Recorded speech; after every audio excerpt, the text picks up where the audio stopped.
masarap ito. Titikman natin ito ngayon. Bubuksan ito.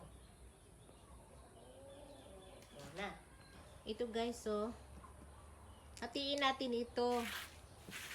Tapos, kukunin natin yung mga laman. Bagong pitas ito. Okay.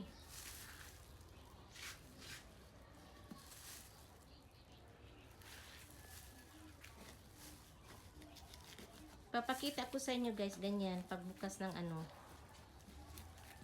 yung jackfruit.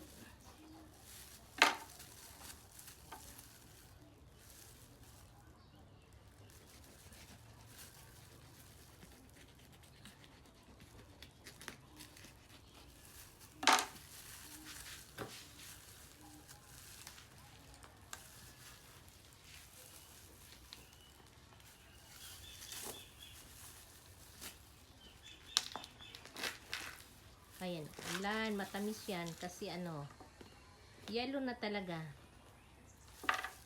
Yan ang sarap kainin.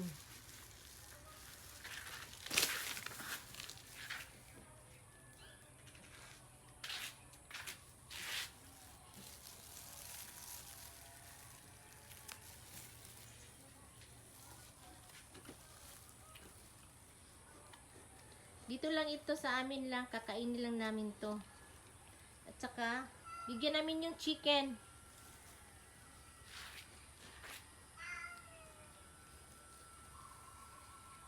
Gustong gusto ito ng mga chickens. Yung mga chickens namin busog sa mga fruits dito. Pag may nahuhulog, tapos sira na yon, yun ang kakainin nila. Kasi fresh pa man yung ganung ano, jackfruit. Hindi na namin yan ano i-distribute ng mga customers kasi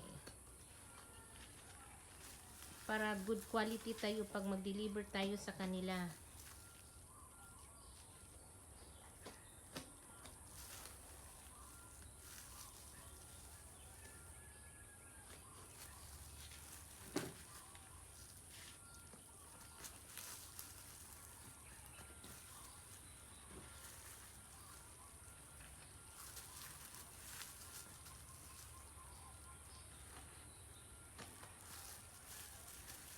O, ayan o. Himay-himayin na niya. Tapos, ilipat lang doon sa Tupperware. Para ready to eat. Diretso-diretso na yung kain. Hindi yung matagal pa tayo makakain. Kukunin muna natin doon sa ano niya.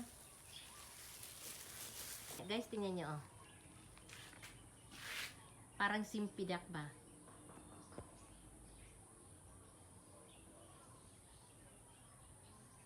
Ayan, tapos na. Tapos na po ng pag-separate ng laman at nilagay na sa Tupperware. Ito na. Mamaya mag-live ako. Tapos na ng paghimay. Bango. Sarap. Ganito lang, maliit lang kasi yung jackfruit, kaya ganito lang karami. Na.